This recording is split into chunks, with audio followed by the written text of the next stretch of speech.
కానుకలిచ్చిరి. చింతలేదిక యేసు పుట్టెను వింతగాను బెత్లెహేమందునా. చెంత చేరను రండి సర్వజనాంగమా, సంతసముందుమా. కన్యగర్భమునందు పుట్టెను కరుణగల రక్షకుడు క్రీస్తుడు. ధన్యులగుటకు రండి వేగమే దీనులై, సర్వమాన్యులై.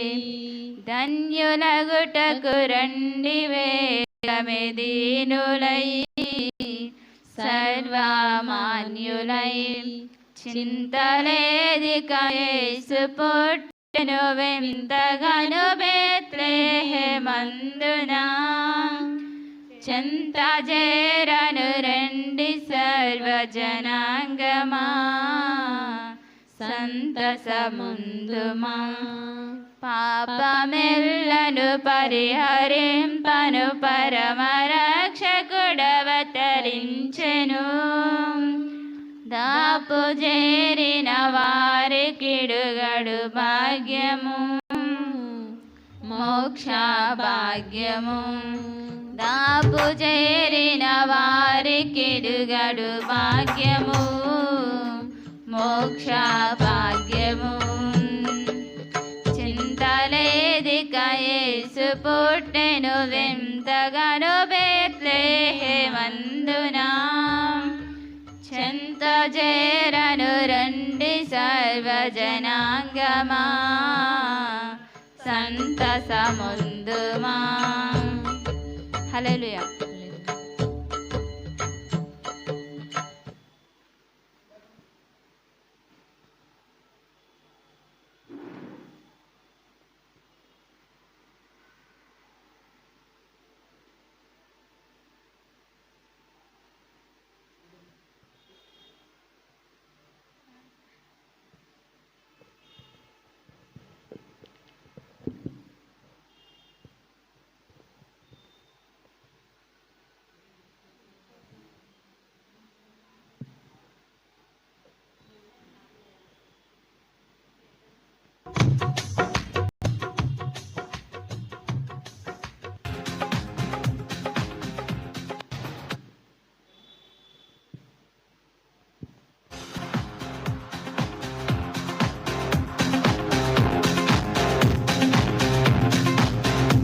ఇది శుభోదయం, క్రీస్తు జన్మదినం. ఇది లోక కళ్యాణం, మేరీ పుణ్యదినం, మేరీ పుణ్యదినం. ఇది శుభోదయం, క్రీస్తు జన్మదినం. ఇది లోక కళ్యాణం, మేరీ పుణ్యదినం, మేరీ పుణ్యదినం. రాజులనే రాజు వెలసెను పశువుల పాకలో, పాపుల పాలిట రక్షకుడు నవ్వెను తల్లి కౌగిలిలో.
అవతరించెను ఆదివిలో ఇది శుభోదయం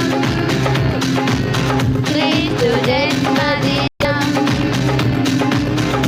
ఇది లోక కళ్యాణం మేరీ పుణ్యదినం మేరీ పుణ్యదినం మేరీ పుణ్యదినం మేరీ పుణ్యదినం హల్లెలూయా.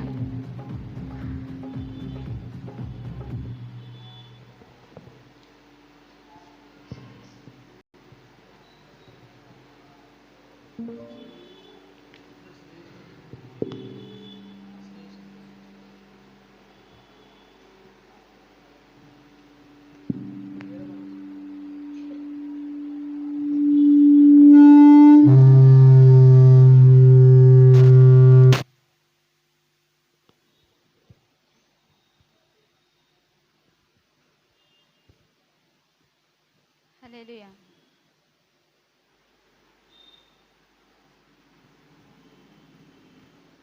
హల్లెలూయా. ఓ సద్భక్తులారా లోక రక్షకుండు బేత్లెహేమందు నేడు జన్మించెన్ రాజాదిరాజు ప్రభువైన యేసు నమస్కరింపరండి నమస్కరింపరండి నమస్కరింపరండి ఉత్సాహముతో సర్వేశ్వరుండు నరరూపమెత్తి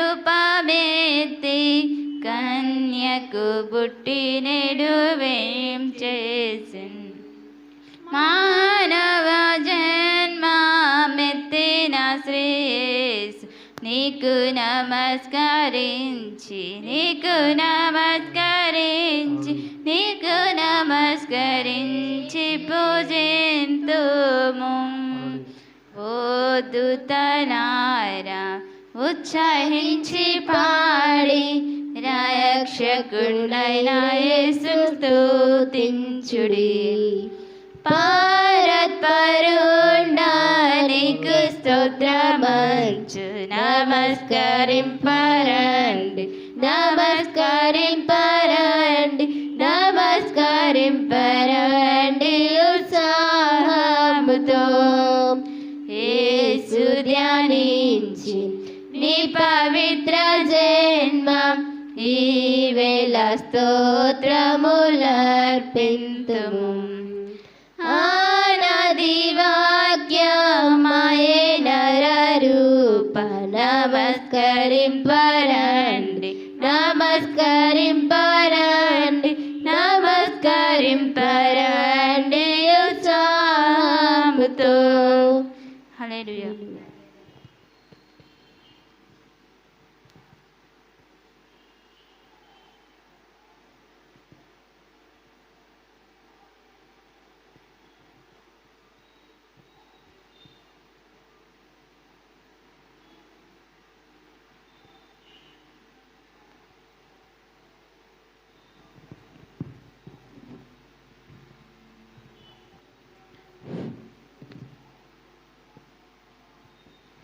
గడచిన కాలం కృపలో మమ్ము దాచిన దేవా నీకే స్తోత్రము పగలూరే కనుపాపవలే కాచిన దేవా నీకే స్తోత్రము గడచిన కాలం కృపలో మమ్ము దాచిన దేవా నీకే స్తోత్రము పగలూరే కనుపాపవలే కాచిన దేవా నీకే స్తోత్రము మము కాచిన దేవా నీకే స్తోత్రము కాపాడిన దేవా నీకే స్తోత్రము మము కాచిన దేవా నీకే స్తోత్రము కాపాడిన దేవా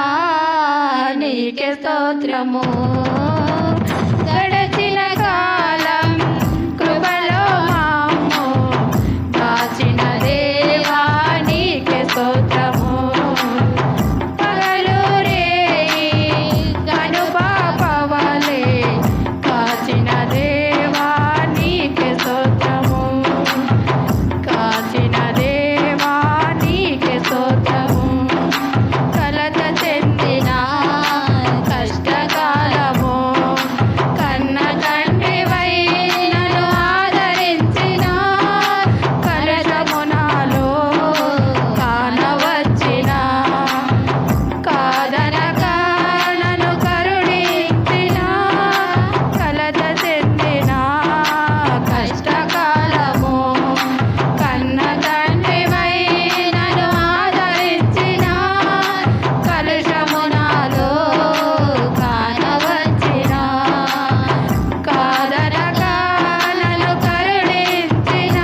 హల్లెలూయా హల్లెలూయా హల్లెలూయా.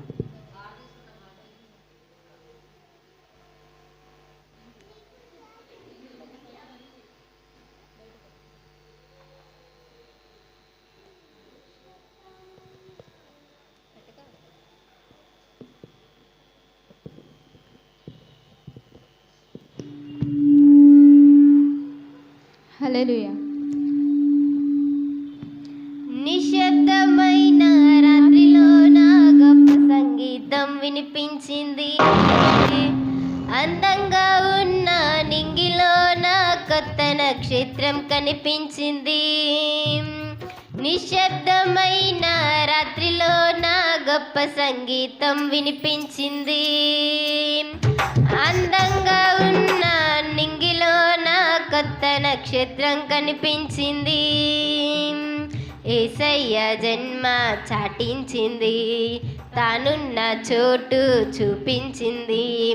యేసయ్య జన్మ చాటించింది, తానున్న చోటు చూపించింది. జనమా కూడి రండి, కన్నుల పండగండి, రాజుకు పూజ చేయండి. జనమా కూడి రండి, కన్నుల పండుగండి, రాజుకు పూజ చేయండి.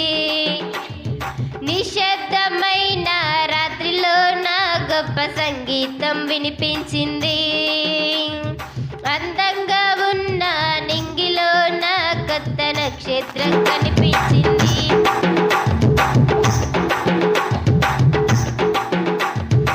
ఆశ్చర్యకరుడు, అద్భుతాలు చెయ్యి దేవుడు. ఆశ్చర్యకరుడు, అద్భుతాలు చెయ్యి దేవుడు. వేదనను తొలగించుటకు మన మధ్య ఉండవచ్చెను. వేదనను తొలగించుటకు మన మధ్య ఉండవచ్చెను. జనమా కూడి రండి, కన్నుల పండగండి, రాజుకు పూజ చేయండి. జనమా కూడి రండి, కన్నుల పండుగండి, రాజుకు పూజ చేయండి. నిశ్శబ్దమైన రాత్రిలో నా గొప్ప సంగీతం వినిపించింది. అందంగా ఉన్న నింగిలో నా కొత్త నక్షత్రం కనిపించింది. ఆలోచనకర్త, బలవంతుడైన దేవుడు. ఆలోచనకర్త, బలవంతుడైన దేవుడు.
హల్లెలూయా.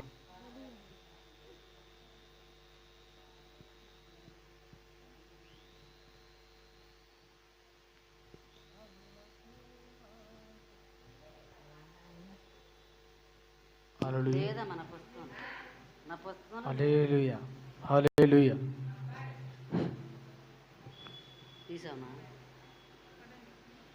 తార వెలసింది అనింగిలో ధరణి మురిసింది, దూత వచ్చింది సువార్తను నాకు తెలిపింది. తార వెలసింది అనింగిలో ధరణి మురిసింది, దూత వచ్చింది సువార్తను మాకు తెలిపింది.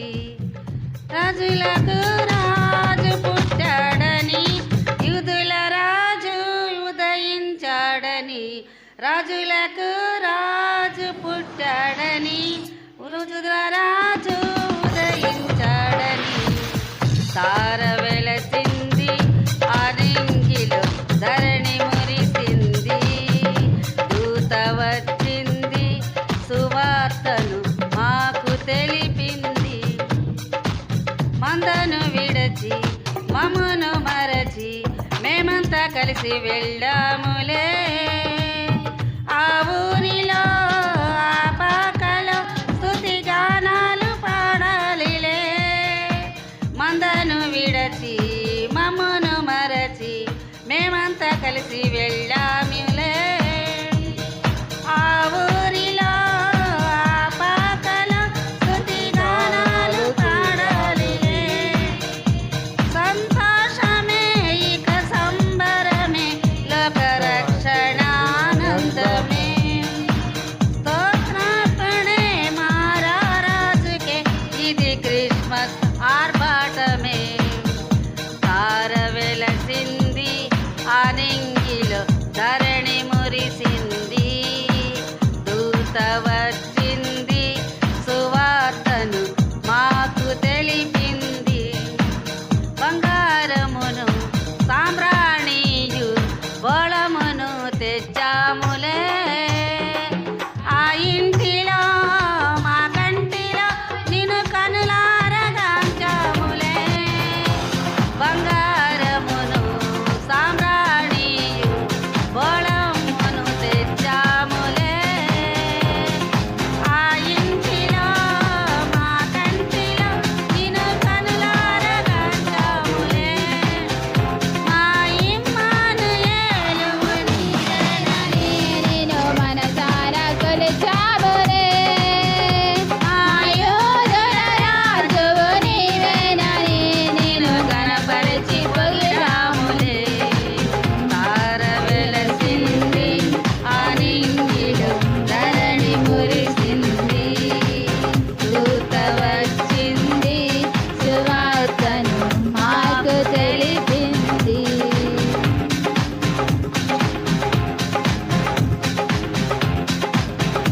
హల్లెలూయా.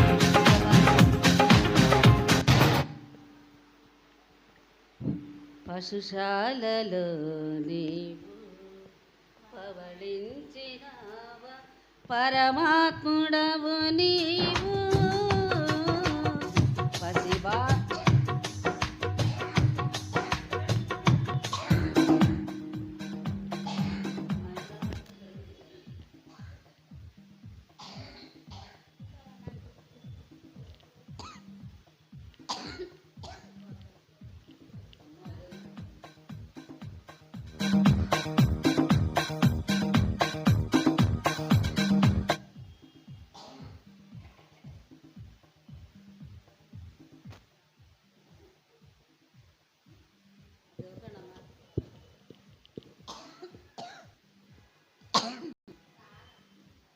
పశుశాలలో నీవు పవళించినావా, పరమాత్ముడవు నీవు.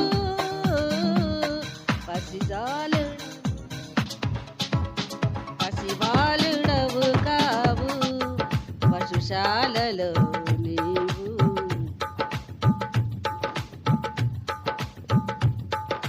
చిరు ప్రాయమందే శాస్త్రులు సరితూగలేదే బోధకులు చిరుప్రాయమందే శాస్త్రులు సరితూగలేదే బోధకులు స్థలమైన లేదే జన్మకు స్థలమైన లేదే జన్మకు తలవంచె సర్వలోకము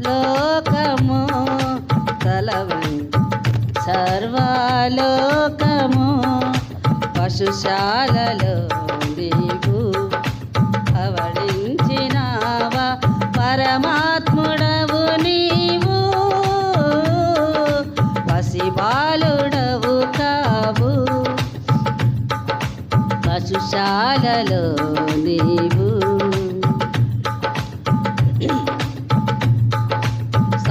స్థాపించలేదే తరగతులు ప్రతి చోట చూడ నీ పలుకే స్థాపించలేదే తరగతులు ప్రతి చోట చూడ నీ పలుకే ధరింపలేదే ఆయుధం ధరింపలేదే ఆయుధం వశమాయ జనుల హృదయాలు వశమాయ జనుల హృదయాలు పశుశాలలో నీవు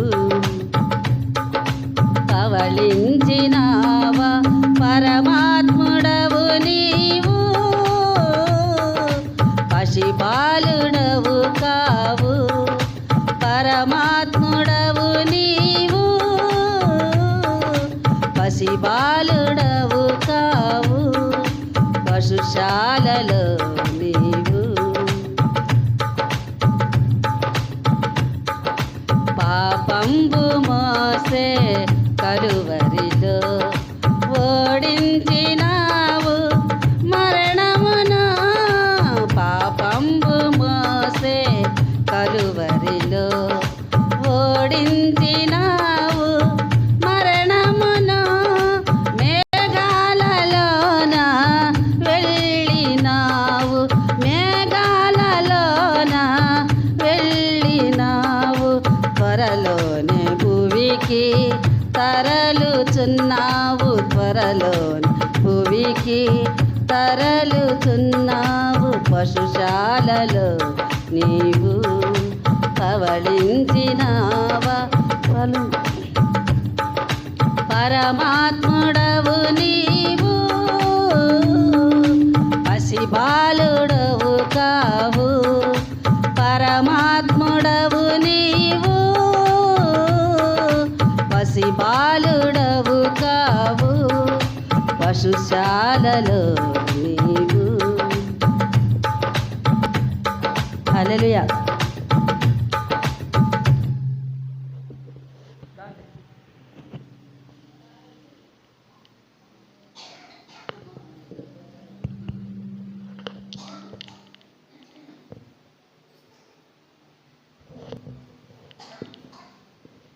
హల్లెలూయా. నీవు లేకుండా నేనుండలేను, నాకున్నవన్నీ నీవే యేసయ్యా. నీవు లేకుండా నేనుండలేను, నాకున్నవన్నీ నీవే యేసయ్యా.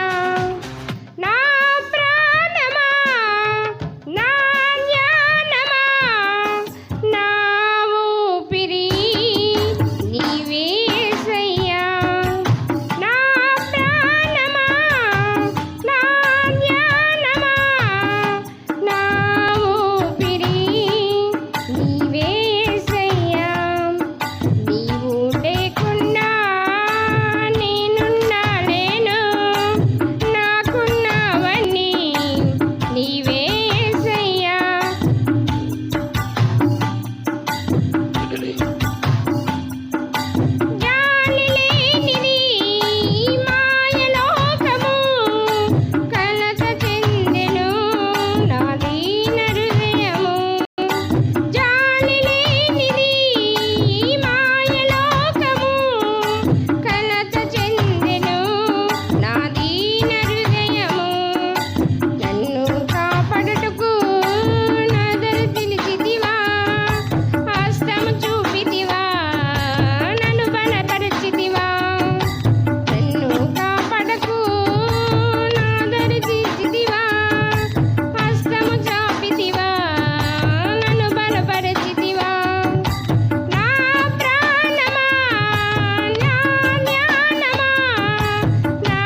హల్లెలూయా. అతను లేచిన పెడదాం, కొంతసేపు దేవుని ఆరాధన చేసుకుందాం. మన దేవుడు గొప్పవాడు, గొప్ప కార్యం చేసేవాడు, ఆశ్చర్యకార్యం చేసేవాడు. ఆయన ఎన్నడూ మనం మరవకుండా ఆయన నిత్యము స్తుతిద్దాం. హల్లెలూయా, హల్లెలూయా, హల్లెలూయా, హల్లెలూయా. స్తోత్రం, స్తోత్రం, స్తోత్రం, స్తోత్రం, స్తోత్రం. హల్లెలూయా, హల్లెలూయా, హల్లెలూయా, హల్లెలూయా. అందరు దేవుని స్తోత్రం చెప్దాం. హల్లెలూయా, హల్లెలూయా, హల్లెలూయా, హల్లెలూయా, హల్లెలూయా. అందరూ ఏకీపించి పాడుదాం.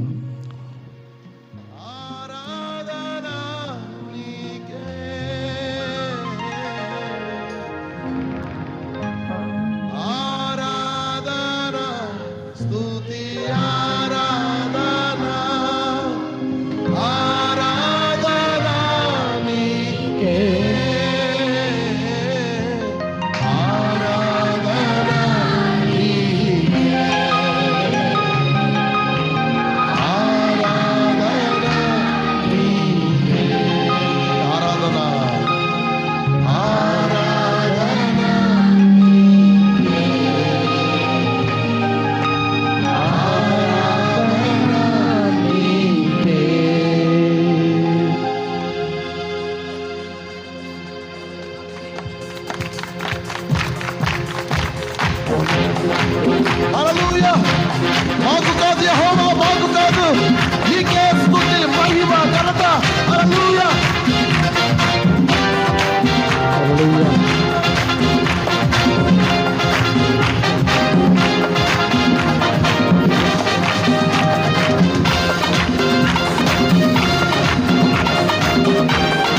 హల్లెలూయా.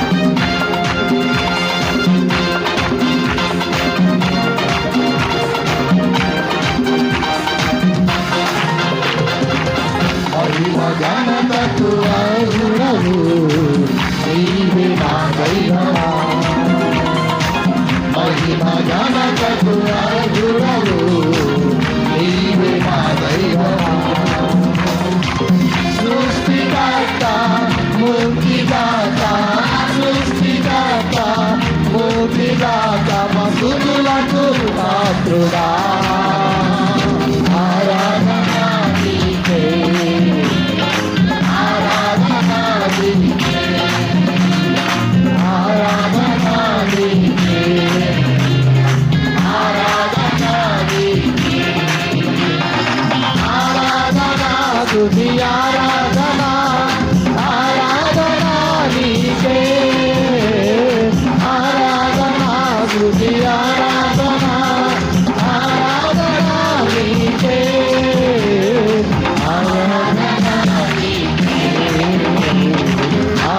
వ్యాధులను తొలగించినావు, మృతులను మరి లేపినావు.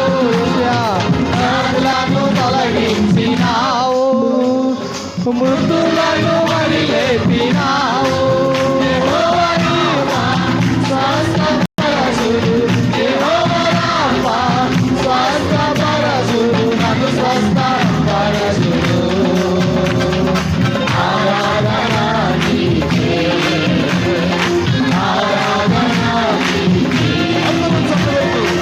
ఆరాధన నీకే, ఆరాధన నీకే, ఆరాధన స్తుతి ఆరాధన, ఆరాధన నీకే, ఆరాధన స్తుతి ఆరాధన, ఆరాధన నీకే, ఆరాధన నీకే, ఆరాధన నీకే, ఆరాధన నీకే, ఆరాధన నీకే. మహిమ గణపతు ఆరుడవు, నీవు మా దైవము. మహిమ గణపతు ఆరుడవు, నీవు మా దైవము. ముక్తిదాత, ముక్తిదాత, ముక్తిదాత, ముక్తిదాత, మస్తుతులకు పాత్రుడా. ఆరాధన నీకే, ఆరాధన నీకే, ఆరాధన నీకే, ఆరాధన నీకే, ఆరాధన స్తుతి ఆరాధన, ఆరాధన నీకే, ఆరాధన స్తుతి ఆరాధన, ఆరాధన నీకే, ఆరాధన నీకే, ఆరాధన నీకే, ఆరాధన నీకే, ఆరాధన నీకే. హల్లెలూయా, హల్లెలూయా, హల్లెలూయా. స్తోత్రాలు, స్తోత్రాలు, స్తోత్రాలు, స్తోత్రాలు, స్తోత్రాలు, స్తోత్రాలు, స్తోత్రాలు. మహోన్నతుడా, సర్వాధికారి, సర్వసృష్టిమంతుడా, నీకే వదనాలు, స్తోత్రాలు చెల్లిస్తున్నాం ప్రభువా. తండ్రి, నీ సన్నిధుల్లో చేరినంత గడపడానికి అయ్యా, నేను ఆరాధించడానికి తండ్రి మీరు మాకు ఇచ్చిన భాగ్యమైన స్తోత్రాలు ప్రభువా. అయ్యా, ఈ రోజు అనేక మంది ఉన్నారు తండ్రి, మమ్మల్ని అయితే సజీవులుగా నిరాకరణ కింద భద్రపరిచిన దేవాతి దేవ నీకే స్తోత్రాలు చెల్లిస్తున్నాం ప్రభువా. ఆకాశము నీ సింహాసనముగాను, భూమిని పాలించిన యెహోవా దేవా, నీకు స్తోత్రాలు చెల్లిస్తున్నాం ప్రభువా. అయ్యా తండ్రి, నీకే వందనాలు, నీకే స్తోత్రాలు, స్తోత్రాలు ప్రభువా. ఇప్పటి వరకు మమ్మల్ని కాచి కాపాడి నీ రెక్కల కింద భద్రపరిచిన దేవా, నీకే స్తోత్రాలు చెల్లిస్తున్నాం ప్రభువా. అయ్యా తండ్రి, మా మందిరంలో తండ్రి వచ్చిన బిడ్డలను బట్టి స్తోత్రాలు ప్రభువా. అయ్యా, వస్తున్న బిడ్డల బట్టి నీకే స్తోత్రాలు చెల్లిస్తున్నాం ప్రభువా. అయ్యా తండ్రి, ఇప్పటి వరకు తండ్రి పాటలతో మేము మహిమపరిచినావు తండ్రి. అయ్యా, ఇప్పటి వరకు తండ్రి కంటే స్వరముతో నేను ఘనపరిచినావు తండ్రి, నీకు స్తోత్రాలు ప్రభువా. అయ్యా, మేము మధ్యలో ఉన్నందుకు స్తోత్రాలు ప్రభువా. అయ్యా, నిన్న నేడు నిరంతరము ఏకరీతిగా తండ్రి నీకు స్తోత్రాలు చెల్లిస్తున్నాం ప్రభువా. అయ్యా, ఒక్కసారి జ్ఞాపకం చేసుకున్న ప్రభువా. అయ్యా, నీ మందిరంలో గొప్ప కార్యం జరిగించండి ప్రభువా, అద్భుత కార్యం జరిగించండి ప్రభువా. అయ్యా, మీరు జరిగిస్తున్న విధానం బట్టి నీకు స్తోత్రాలు చెల్లిస్తున్నాం ప్రభువా. అయ్యా, ఒక్కసారి జ్ఞాపకం చేసుకుని ప్రభువా. అయ్యా, నీ మందిరం చుట్టూ ఉన్న ప్రతి ఒక్క కుటుంబంలో జ్ఞాపకం చేసుకుని ప్రభువా. వారందరినీ నీకు మందిరంలోకి వచ్చి నిన్ను స్తుతించి ఘనపరిచే వారికి దయచేయండి ప్రభువా. అయ్యా, నిన్ను ఆరాధించే వారికి దయచేయండి ప్రభువా. అయ్యా, నిన్ను మహిమపరిచే వారికి దయచేయండి ప్రభువా అని ప్రార్థించేద్దాం. హల్లెలూయా, హల్లెలూయా, హల్లెలూయా, హల్లెలూయా. తండ్రి స్తోత్రాలు ప్రభా. అయా నీకే వందనాలు, నీకే స్తోత్రాలు. అయా తండ్రి గొప్పవాడా, గొప్ప కార్యములు చేసేవాడా, అద్భుతాలు చేసేవాడా తండ్రి. మా కుటుంబంలో గొప్ప మేళ్లు జరిగిస్తున్న విధమైన స్తోత్రాలు ప్రభా. అయా నీకే వందనాలు, నీకే స్తోత్రాలు ప్రభా. అయా నీ పరిశుద్ధాత్మ పైన కొమ్మరించిన విధానం బట్టి స్తోత్రాలు ప్రభా. అయా మీరు మా మధ్యలో నడిపిస్తున్న విధానం బట్టి స్తోత్రాలు ప్రభా. అయా తండ్రి మా స్తుతుల పైన ఆశీనుడైన దేవా నీకే స్తోత్రాలు ప్రభా. అయా తండ్రి మా యొక్క దుర్గమా, మా శైలమా, అయా నీకే స్తోత్రం ప్రభా. అయా తండ్రి మమ్మల్ని ఇప్పటి వరకు పోషిస్తున్న దేవా స్తోత్రం ప్రభా. అయ్యా ఇప్పటి వరకు మమ్మల్ని రక్షిస్తున్నందుకు దేవా నీకు స్తోత్రం ప్రభా. అయ్యా మమ్మల్ని రక్షించి ఆహారాన్ని ఇస్తున్న దేవా నీకు స్తోత్రం ప్రభా. అయ్యా మమ్మల్ని నిత్యము కాపాడుతున్న దేవా నీకు స్తోత్రం ప్రభా. నిర్దేశ దేవుని అడుగుదామా. హల్లెలూయా, హల్లెలూయా ప్రభా. నీకే వందనాలు, నీకే స్తోత్రాలు ప్రభా. అయ్యా తండ్రి మా చక్కన అవకాశాన్ని ఇచ్చిన స్తోత్రం ప్రభా. అయ్యా తండ్రి వాతావరణం ఇచ్చిన దేవా నీకే స్తోత్రాలు ప్రభా. అయ్యా తండ్రి మా మధ్యలో తండ్రి అయ్యా మేళ్ళు ఎన్నో గొప్ప కార్యాలు జరిగిస్తున్న దేవా నీకే స్తోత్రాలు చెల్లిస్తా. హల్లెలూయా, హల్లెలూయా, హల్లెలూయా, హల్లెలూయా. అయ్యా నీకే వందనాలు, నీకే స్తోత్రాలు ప్రభా. అయ్యా నిన్న నేడు నిరంతరము ఒకే రీతికున్న తండ్రిని స్తోత్రాలు చెల్లిద్దాం. హల్లెలూయా. అయ్యా ప్రభు మమ్మల్ని ఇప్పటి వరకు పోషిస్తున్న దేవా, అయ్యా మా మందిరంలో మమ్మల్ని కాపాడి నిత్యము నీ రెక్కల కింద భద్రపరుస్తున్న దేవా నీకే స్తోత్రాలు చేద్దాం. హల్లెలూయా. అయ్యా మా కుటుంబం మమ్మల్ని కాచి కాపాడుతున్న దేవా, అయ్యా మా బిడ్డల కాచి కాపాడి నీ రెక్కల కింద భద్రపరుస్తున్నావు తండ్రి. అయ్యా నిత్యము మమ్మల్ని పోషిస్తున్నావు తండ్రి. అయ్యా దావీదు వలె మా ధైర్యముతో తండ్రి, సంసోను వలె జ్ఞానముతో తండ్రి మా కుటుంబంలో నడిపిస్తున్న విధానం బట్టి నీకు స్తోత్రం చేద్దాం. హల్లెలూయా, హల్లెలూయా. దేవానికే వందనాలు, స్తోత్రాలు ప్రభా. అయ్యా నీకే వందనాలు, నీకే స్తోత్రాలు ప్రభువా. అయ్యా నీ మందిరంలో తండ్రి చేర్చిన విధానం బట్టి నీకే స్తోత్రాలు ప్రభువా. అయ్యా వస్తున్న బిడ్డల బట్టి నీకే వందనాలు, స్తోత్రాలు ప్రభువా. అయ్యా అంతమంది అయితే తండ్రి ఈ కార్యక్రమం వీక్షిస్తున్నారో వారి కుటుంబంలో శాంతిని సమాధానం దయచేయండి ప్రభువా. వారి కుటుంబంలో తండ్రి రక్షణ దయచేయండి ప్రభువా. వారికి శాంతిని సమాధాన, కష్టంలో నష్టంలో వ్యాధులు బాధలు కృంగిపోయి నశించిపోతున్న ఆత్మల గురించి తండ్రి కాలంలో సిరులో మూడు నుంచి తండ్రి ఈ లోకంలోనికి నరావతారిగా జన్మించడానికి అయ్యా క్రిస్మస్ వేడుకలను మేము వెలుబుచ్చుంది తండ్రి. మీరు మా మధ్యలో జన్మిస్తున్న విధానం బట్టి స్తోత్రాలు చెల్లిస్తున్నాం ప్రభువా. అయ్యా మా కుటుంబంలో శాంతిని సమాధానాన్ని పడ ప్రభువా. అయ్యా పండుగ వాతావరణంలో ఎటువంటి శోధనలు రానకుండా, ఎటువంటి దురాత్మలు రానకుండా, అపవిత్ర ఆత్మలు రానకుండా అయ్యా దూరపరచండి ప్రభువా. వాటిలన్నిటిని దూరపరచండి ప్రభువా. అయ్యా వాటిని దూరపరచండి ప్రభువా. మా మందిరాల పైన, అయ్యా మా కుటుంబాల పైన, మా సంఘస్థుల పైన ప్రతి ఒక్కరి మీద తండ్రి రాకుండా దూరపరచండి ప్రభు. నీకు స్తోత్రాలు చెల్లిస్తున్నా ప్రభు. ఎవరైతే తండ్రి ఏమో సమస్యలు ఉన్నారో తండ్రి వారి సమస్యలు తొలగించండి ప్రభు. వారి బాధలు తొలగించండి ప్రభు. నీకే వందనాలు, స్తోత్రాలు చెల్లిస్తున్నాం ప్రభా. అయ్యా అప్పుల బాధలో ఉన్న వారిని జ్ఞాపకం చేసుకోండి ప్రభా. వారి అప్పుల బాధలు తొలగించండి ప్రభా. ఎవరైతే ఏ సమస్యలతో వచ్చినారు తండ్రి ఆ సమస్యలు మీరు తొలగించండి ప్రభా. అయ్యా తల్లి గర్భంలో రూపొందుకు మనపే నువ్వు ఎరిగంటి వాడు కనుక తండ్రి మాకున్నటువంటి ప్రతి ఒక్క ఈ ఇబ్బందులు కష్టములు తండ్రి నువ్వు ఎరిగంటి వాడు కనుక అయ్యా నువ్వు అన్ని తొలగిస్తున్నందుకు నీకు వందనాలు, స్తోత్రాలు చెల్లిస్తున్నాం ప్రభా. అయా ఆరోగ్యం లేని వారికి ఆరోగ్యం దయచండి ప్రభా. అయా తండ్రి వారికి ఆరోగ్యంతో పండు ప్రభువా. వాళ్ళకు అనారోగ్యం తొలగించి స్వస్థపరచండి ప్రభా. స్వస్థపరిచి యెహోవా నీవేం చెప్పవు తండ్రి. అయ్యా నీ వాగ్దానం చేత పట్టి తండ్రి మేము తండ్రి మందిరంలో తండ్రి ప్రార్థిస్తుండగా అయ్యా నీ వాగ్దానం చేత పట్టి తండ్రి మేమందరం నేను ఆరాధిస్తుండగా తండ్రి మీరు మా మధ్యలో ఉన్నందుకు నీకు ఎన్నో స్తోత్రాలు చెల్లిస్తున్నాం ప్రభా. అయ్యా ఇప్పటి వరకు మమ్మల్ని కాచి కాపాడి ఎక్కడికైనా భద్రపరిచి నీ మందిరంలో తండ్రి ఇప్పటి వరకు తండ్రి ఆరాధన జరిగించిన విధానం బట్టి నీకు స్తోత్రాలు చెల్లిస్తున్నాం ప్రభా.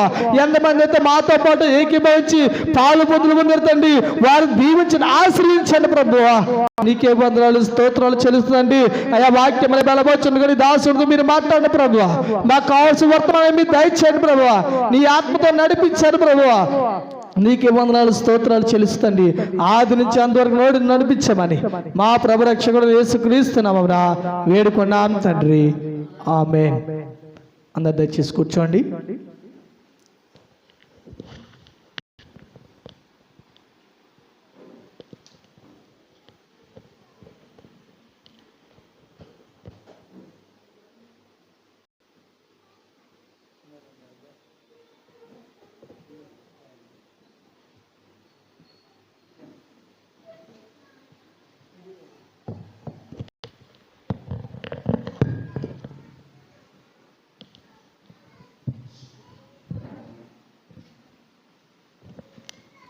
క్రీస్తునందు ప్రియమైన దేవుని బిడ్డలారా, దేవుడు గతించేటువంటి ఆదివారం మొదలుకొని నేటి ఆదివారం వరకు మనలందరినీ సజీవ లెక్కలు నిలబెట్టిన ప్రభువుకి మనమందరం కూడా స్తోత్రాలు ఎంత చేసినా అది తక్కువే.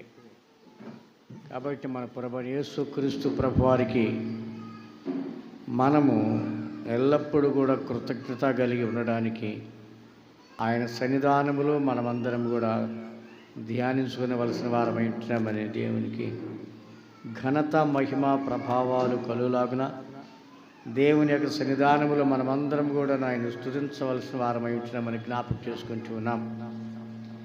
దేవుడు ఈ గొప్ప సమయంలో మరి క్రిస్మస్ దినాల్లో మనం ఉన్నాం.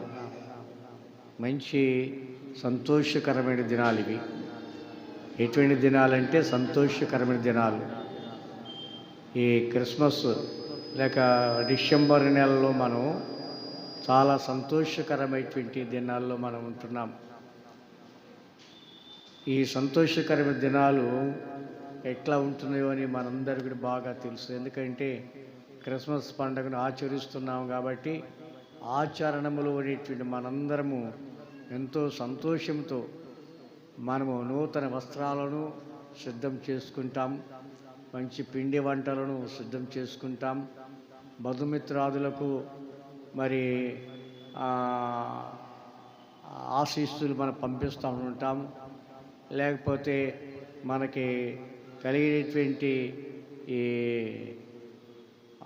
గ్రీటింగ్స్ మనం తెలియపరచడానికి కొన్ని గ్రీటింగ్స్ పత్రాలు మనం పంపిస్తూ ఉంటాము. మరి మన ఇళ్ళ మీద మరి నిగనిగలాడుతున్నటువంటి మరి కరెంటు మరి ఆ బల్బులు మనం పెట్టుకుంటుంటాము.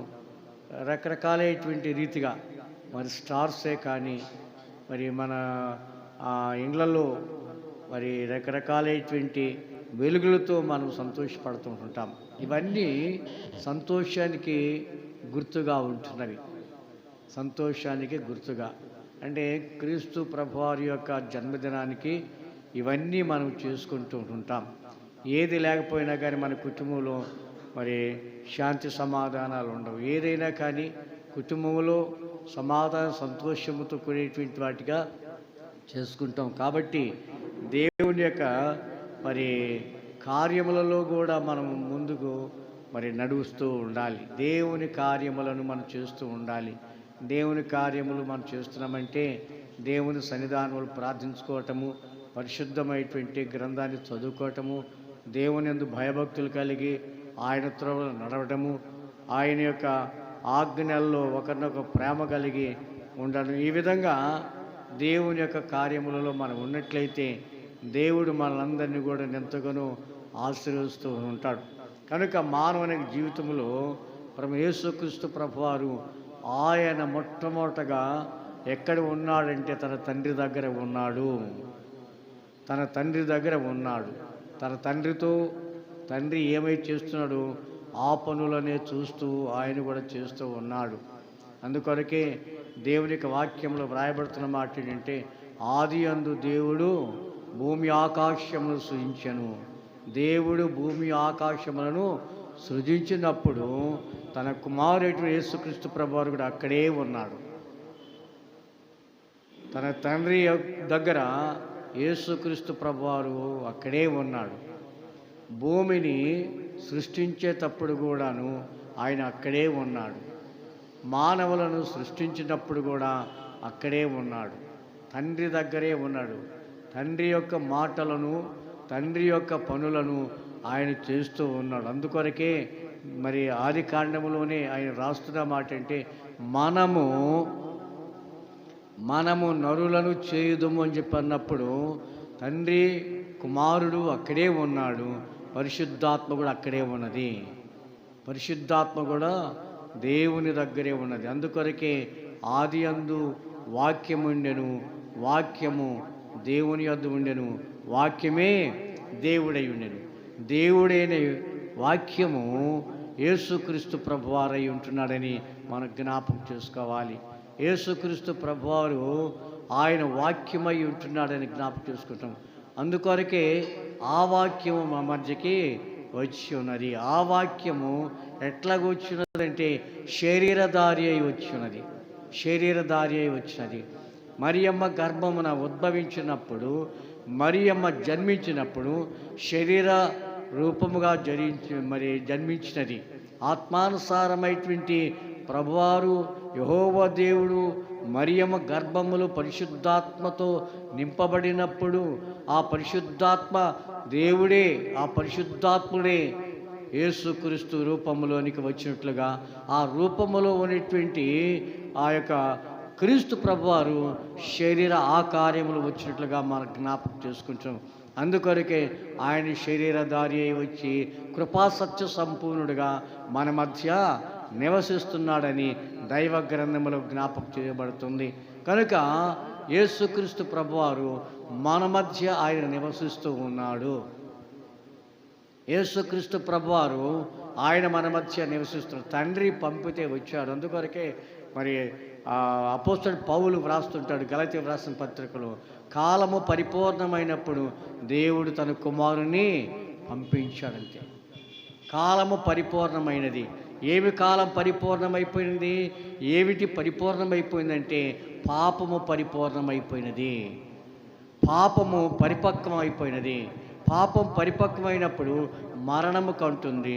కానీ దేవుని యొక్క వాక్యం ఏమి చెప్తుందంటే ఏ నరుడు కూడాను చనిపోవటం ఇష్టం లేదు. పాపంలో చనిపోవటం ఇష్టం లేదు. ఏ మానవుడు కూడాను పాపంలో చనిపోవటం ఇష్టం లేక ఆయన తన కుమారుడైన యేసుక్రీస్తు ప్రభువుని లోకములోనికి పంపిస్తున్న కారణం ఏంటి? పాపములో ఉండేటువంటి వారిని వెలుగులోనికి నడిపించడానికి, అంధకారములున్న వారిని వెలుగులోనికి నడిపించడానికి, లోక సంబంధ దుష్టత్వంలో ఉన్న వారిని మంచి మార్గములు, సన్మార్గములు, సత్య మార్గములు నివసింపచేయడానికి ప్రభువారు ఈ లోకంలోనికి తన తండ్రి యేసుక్రీస్తు ప్రభువారు లోకంలోకి తన కుమారుని పంపించుట్లుగా జ్ఞాపకం చేసుకున్నాం. కనుక క్రీస్తు దేవుని బిడ్డలారా, దేవుని యొక్క వాక్యంలో ఈ మాటలు చాలా చక్కగా మనకు వ్రాయబడుతున్నట్లుగా మనం జ్ఞాపకం చేసుకుంటాం. దేవుని యొక్క లేఖన భాగంలో మరి గలతీయులకు రాసిన పత్రికలో కొన్ని మాటలు మనం జ్ఞాపకం చేసుకుందాం. పౌలు వ్రాసినటువంటి పత్రికల్లో కొన్ని పత్రికల్లో వ్రాయేటువంటి మాటలను ఒకసారి మనం జ్ఞాపకం చేసుకుంటాం. లోకంలో మానవులను గురించి జ్ఞాపకం చేస్తున్న విషయాలను ఇక్కడ మనం చూస్తూ ఉంటాం. మానవులను గురించి జ్ఞాపకం చేస్తూ ఉన్నాడు. ఇక్కడ 5వ అధ్యాయంలో మానవుడు ఎటువంటి వాడు ఉంటున్నాడంటే లోక సంబంధ శరీర కార్యములతో ఉన్నాడు. లోక సంబంధ శరీర కార్యములతో ఉన్నాడు. కాబట్టి పాపం పరిపూర్ణమైనప్పుడు దేవుడు తన కుమారుడు పంపిస్తానన్న రీతిగా దేవుడు తన కుమారుడిని ఈ విధంగా పంపించాడు. ఏ విధంగా పంపించాడు? ఆత్మానుసారమైన కుమారుడిగా పంపించాడు. కాబట్టి ఈ శరీరానుసారమైనటువంటి కుమారుడు ఆత్మానుసారమైనటువంటి మరి మానవుడిగా పంపించటం చూస్తున్నాం. ఆత్మానుసారమైనటువంటిది శరీరము, అది శరీరము కాబట్టి శరీరానుసారమైన మానవుడిగా పంపించలేదు. శరీరానుసారమైన మానవుడిగా పంపించలేదు. కానీ ఆత్మానుసారమైన మానవుడిగా మరి ప్రభువారు లేక యెహోవా దేవుడు తన కుమారుని పంపించాడు.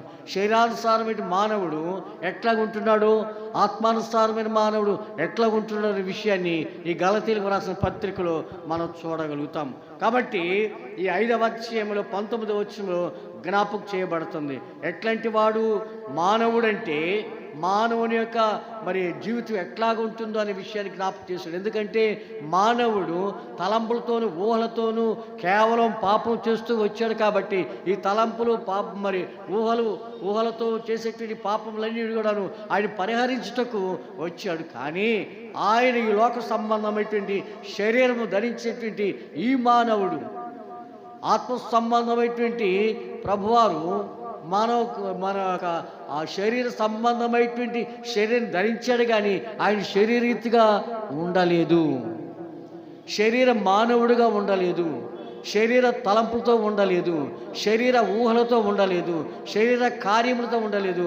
శరీరము యొక్క మాటలతో ఆయన మరి లోకమును త్రిప్పలేదు. కానీ ఆత్మానుసారమైన రీతిగా ఆయన శరీరాకారంలో ఉండి ఆత్మానుసారమైన మాటలు మనకి జ్ఞాపకం చేశాడు. శరీరానుసారమైన మానవుడు ఎట్లా ఉంటున్నాడో విషయాన్ని ఇక్కడ మనకి 19వ వచనంలో జ్ఞాపకం చేయబడుతుంది.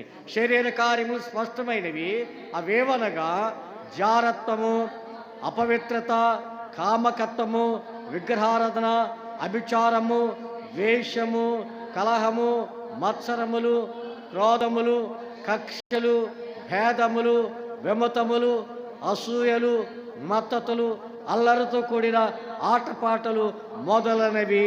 వీటిని గూర్చి నేను మునుపు చెప్పిన ప్రకారము ఇట్టి వాటిని చేయువారు దేవుని రాజ్యమును స్వతంత్రించుకొనలేరని మీతో స్పష్టముగా చెప్పుచున్నాను.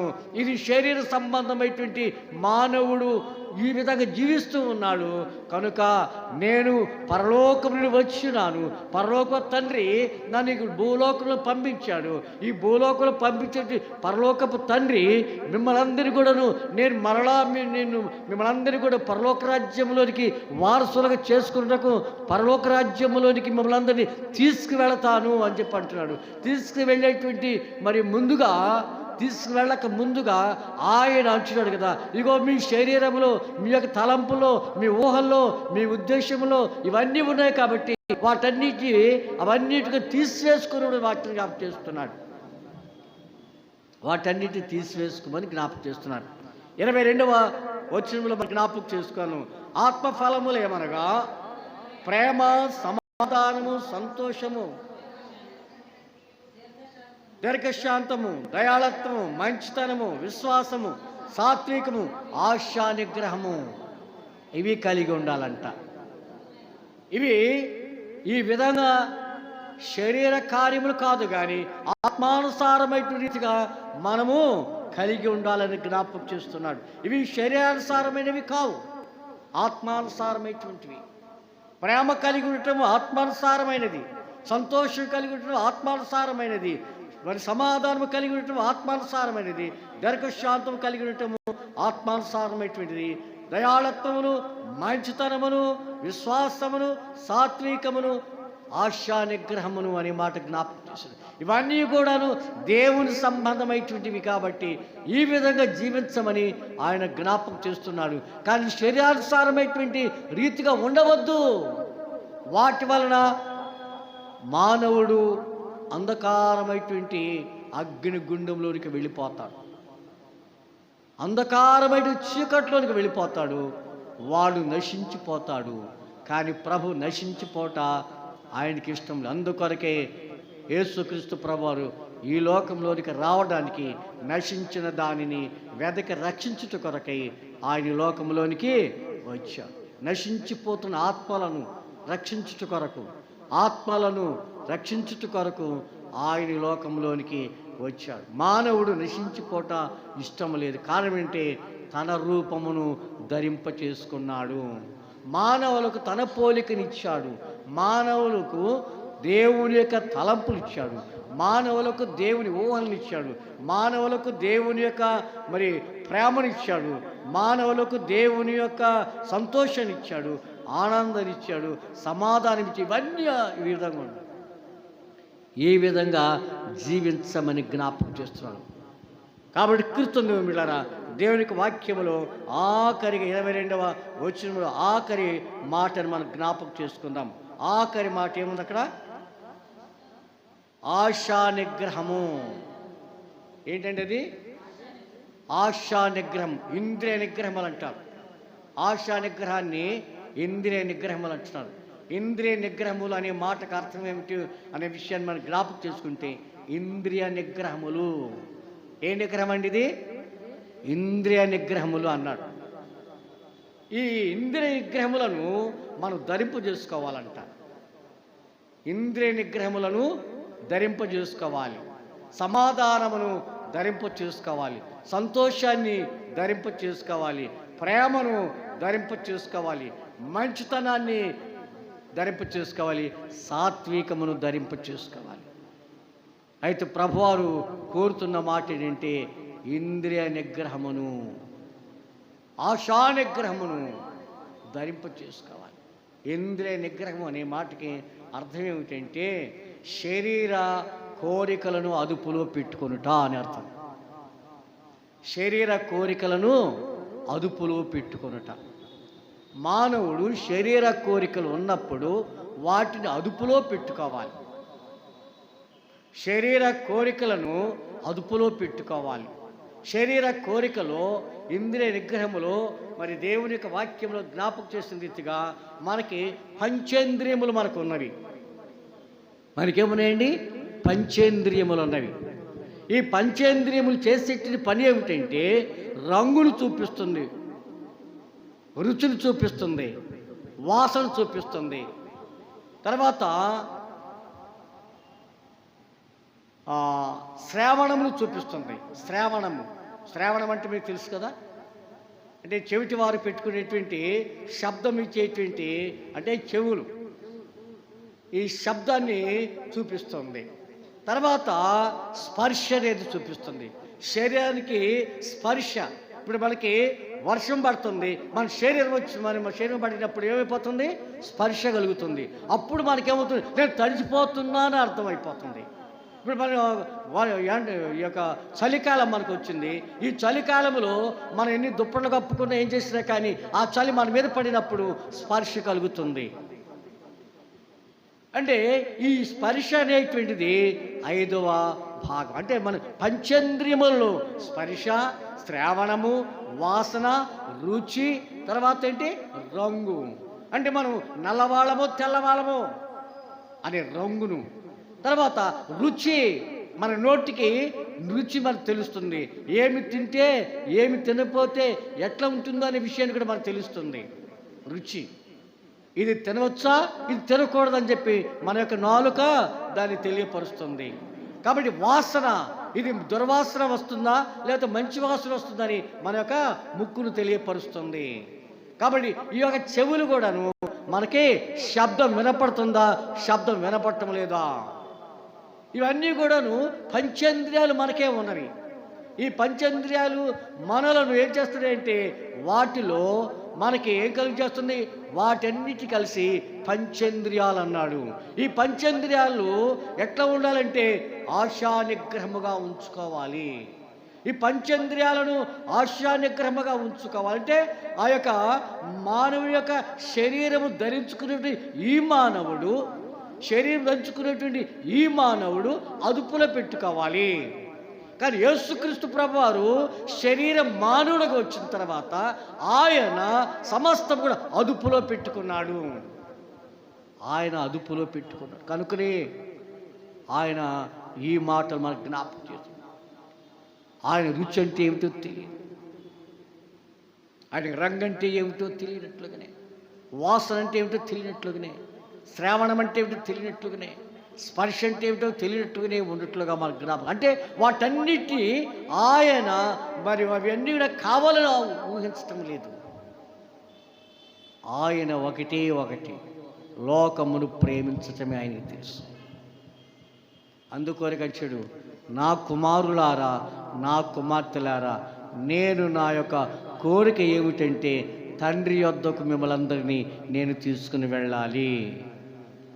తండ్రి యొద్దకు నేను వచ్చినాను, తండ్రి దగ్గర అనేక నివాసములున్నవి, లేని ఎడలని మీతో చెప్పను, కానీ ఉన్నాయి కాబట్టి ఆ నివాసములో మిమ్మల్ని కూర్చుండబెట్టుటకు, ఆ స్థానములు మిమ్మల్ని నిలవబెట్టుట కొరకై మరలా నేను వచ్చి మిమ్మల్ని తీసుకుని వెళతాను. కాబట్టి మీకు ఏమి ఉండకూడదు? శరీర కోరికలను మీరు ఉంచుకోకూడదు. శరీర కోరికలు ఉన్నందువలన మీరు లోకమును జయించలేరు. శరీర కోరికలు ఉన్నందువలన లోకమును జయించలేరు. కారణం ఏంటి? మనము ఈ లోక సంబంధ కోరికల మీదే మన తలంపు ఉన్నప్పుడు దేవుని మీద మన యొక్క తలంపు ఉండనే ఉండదు. ఒక ఆయన దురాశపరుడై ఉన్నాడు. దురాశపరుడై ఉండి ఒక రాజుగారు చేసిన పని ఏమిటంటే, ఆయన మరి ఫ్రిజియా అనేటువంటి దేశం అంటండి, ఫ్రిజియా అనేటువంటి దేశాల్లో మనకి మరి 252 దేశాలు దాదాపుగా మరి ఉన్నటువంటి దేశాల్లో ఫ్రిజియా అనేటువంటి ఒక దేశం ఉంది. ఆ దేశంలో రాజుగారు కోరిక ఏంటంటే, ఆయన మహానందముతో మహాసంతోషముతో ఆయనకి కావాల్సిందంటే బంగారము కావాలని కోరుకున్నాడు. ఆయనకి బంగారం కావాలని కోరుకున్నాడు. కోరిక బంగారం కావాలని కోరుకోవచ్చు, తప్పేం కాదు. కానీ దురాశ ఉండకూడదు. ఆశ ఉండొచ్చు. బంగారము చేతికి పెట్టుకోవచ్చు, బంగారం ముక్కుకు పెట్టుకుంటున్నారు, చెవులకు పెట్టుకుంటారు, మెడలో ధరింప చేసుకునే అలంకారం కొరకు. ఇవి సహజంగా మనము ధరింప చేసుకోవలసినటువంటి వీటిని సమభాగముగా ఎంతవరకు వాటిని ఏర్పాటు చేసుకోవాలి అంత భాగముగా ఏర్పాటు చేసుకోవటమే, కానీ దురాశ మాత్రము ఉండకూడదు. ఆ రాజుగారు దురాశ ఎక్కువైపోయింది. ఆ రాజుగారు దురాశ ఎక్కువైపోయి ఆయన అంటున్నాడు కదా, ఒక భగవంతుణ్ణి అడుగుతూ ఉన్నాడు, ఓ భగవంతుడా, నేను రాజుగా ఉన్నాను, పరిపాలన చేస్తున్నాను, ఈ ప్రజలందరి దగ్గరటువంటి బంగారము నాకే కావాలి, ఎవ్వరికి ఉండకూడదు, అంత బంగారము నాకే కావాలి, అంత బంగారము నేను అనుభవించాలి, వాటిని తీసుకోవాలి, నేను బంగారంతో వైభవంగా ఉండాలని చెప్పేసి ఆనందపడిపోతున్నాడు. ఆ దేవత దగ్గరికి వెళ్ళి నాకు బంగారము వరం ఇవ్వమన్నాడు.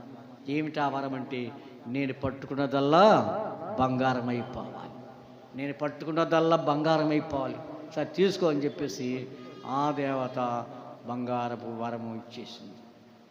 ఈ రాజుగారు ఆనందపడిపోతున్నాడు. ఏది పట్టుకుంటే అది బంగారం అయిపోతుంది. తనకు ఉద్యానవనం ఉంది, ఆ ఉద్యానవనంలోకి వెళ్ళి పూలు పట్టుకుంటే పూలు ఏమైపోయినాయి, బంగారం అయిపోయింది. భయంతో ఆనందపడిపోయాడు. ఇది బంగారపు పువ్వు అనుకున్నాడు. మరలా ఆ యొక్క ఉద్యానవనములో ఉయ్యాలలు ఉన్న చక్క ఓడానికి ఉయ్యాలలు ఉన్నాయి. ఆ ఉయ్యాల దగ్గరికి వెళ్ళి ఉయ్యాలు ఊగుదామని చెప్పేసి దాన్ని పట్టుకున్నాడు. ఏమైపోయింది, బంగారం అయిపోయింది. అది ఆగిపోయింది, ఉయ్యాల ఇక ఊగటం లేదు. ఆయన ఆ ఉన్న స్థలములలో చక్కనేటువంటి మరి అలంకారంతో కూడినటువంటి ప్రతి వస్తువు అక్కడ ఉంది. ఒక్కొక్క వస్తువును అబ్బో ఇది చాలా అలంకారంగా ఉంది కదా, అలంకరణగా ఉంది కానీ పట్టుకుంటే అది బంగారం అయిపోయింది. ఎంత బంగారమో చెప్పలేము. ఆశ ఎక్కువైపోయింది. ఏది పట్టుకుంటే నాకు బంగారం అయిపోతుంది, ఏది పట్టుకుంటే నాకు బంగారం అయిపోతుంది అనుకున్నాడు.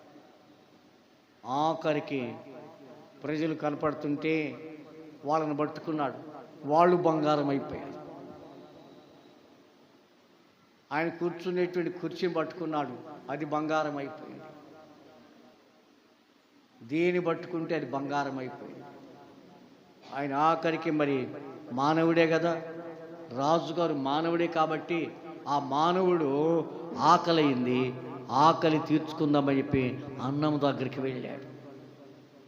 అన్నం దగ్గరికి వెళ్ళిన తర్వాత మొట్టమొదటగా నీళ్లు తాగుతాం కదా మనం, నీళ్ళ యొక్క బాటిల్ పట్టుకున్నాడు, లేక నీళ్ళ మరి గ్లాసు పట్టుకున్నాడు.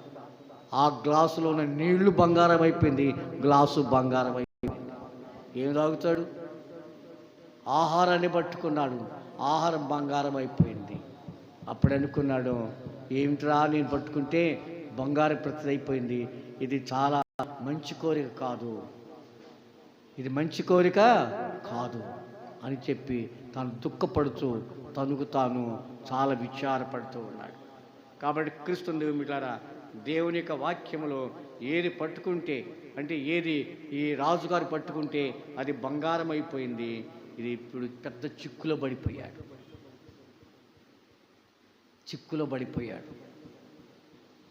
అందుకొరకే మానవుడికి జ్ఞానోదయం కలుగు చేయట కొరకు ఈ మాట వ్రాస్తున్నాడు. ఆశ ఉండొచ్చు కానీ దురాశ ఉండకూడదు. అంటే మానవుడు కోరికలు ఉండవచ్చు కానీ గుర్రాలు పరిగెత్తేటి కోరికలకు ఉండకూడదు. మనము కోరికలు ఉంటే అదుపు పెట్టుకోలేము, అదుపులు ఉంచుకోలేము. గుర్రము ఒక సామెత కూడా ఉంది కదా, గుర్రము ఎటువంటిదంటే అది భయంకరమైనటువంటి గుర్రం. స్వారీ చేస్తున్నాడు, గుర్రమెక్కి స్వారీ చేస్తున్నాడు. నోటికి కళ్ళెం పెట్టాడు. నోటికి కళ్ళెం పెడితే ఆ కళ్ళెము గట్టిగా పట్టుకుంటే, ఆ కళ్ళెం పట్టుకుని దాన్ని గట్టిగా ఆపగలిగాడు. కళ్ళెం ఉంటే ఆపగలుగుతాం. కళ్ళెం అనే మాటకి అర్థం ఏమి తెలుసండి? కళ్ళెం అనే మాటకి దేవుని వాక్యములో, ఆత్మానుసారమైన వాక్యములో ఉన్నటువంటి అర్థం ఏమిటంటే అదుపు అని అర్థం. అదుపు చేసుకోవటం. ఎక్కాడు, స్వారీ చేస్తున్నాడు, దానికి కళ్ళెం పెట్టాడు. ఆ కళ్ళెం మీదకి పెట్టాడు, అదుపు చేసుకోవడానికి పెట్టాడు. గట్టిగా దాన్ని పట్టుకున్నాడు, ఆగిపోయింది. ఆ కళ్ళెము, నోటికి పెట్టిన కళ్ళెము ఊడి కింద పడిపోయింది. ఇప్పుడు ఏ గుర్రముగా మారిపోతుంది? అదుపు లేని గుర్రముగా మారిపోతుంది. అదుపు లేని గుర్రముగా మారిపోతే మానవుని జీవితం కూడాను అదుపు లేని జీవితంగా ఉంటుంటుంది. ఎంత భయంకరమైన తెలుసండి? అదుపు లేనటువంటి జీవితము లాగా మన యొక్క జీవితం అంటే విచ్చలివిడిగా ఉంటుందంటది. విచ్చలివిడిగా తిరుగుతుంటుంది. గుర్రం ఎక్కడ పడితే అటు వెళ్ళిపోతుంది. ఏ దారి కనపడితే ఆ దారికి వెళ్ళిపోతుంది. అట్లనే మనము కూడాను దేవుని వాక్యమని కళ్ళెము మనం నోటికి పెట్టుకుంటే ఆ వాక్యము మనను అదుపు చేస్తుంది. కానీ నోటికి మనం కళ్ళెం పెట్టుకోకుండా ఉన్నట్లయితే అదుపులేని గుర్రములాగా పరిగెడుతుంటాం. అదుపులేని గుర్రానికి అది ఎక్కడికి వెళ్ళిపోతుందో దానికే తెలియదు. చివరికి అది మరణానికే దారి తీస్తుంది. కాబట్టి క్రీస్తు దేవులారా, దేవుని యొక్క వాక్యములో వ్రాయబడుతున్న మాట ఏంటి? మానవుడు ఇంద్రియ నిగ్రహం కలిగి ఉండాలి. అంటే శరీర కోరికలను అదుపులో పెట్టుకోవాలంటాడు ప్రభువారు. ఇవన్నీ ఇచ్చాడు మనకి. బంగారం ఇచ్చాడు, వస్త్రాలు ఇచ్చాడు, గృహాలు ఇచ్చాడు. ఇవన్నీ కూడా మనకి అనుభవించమని ఇచ్చాడు. కానీ ఎంతవరకు ఉంచాలో అంతవరకే మనం ఉండాలి. ఎంతవరకు మనకు అవసరమో అంతవరకే తీసుకోవాలి. కానీ దురాలోచనతో ఉండకూడదు.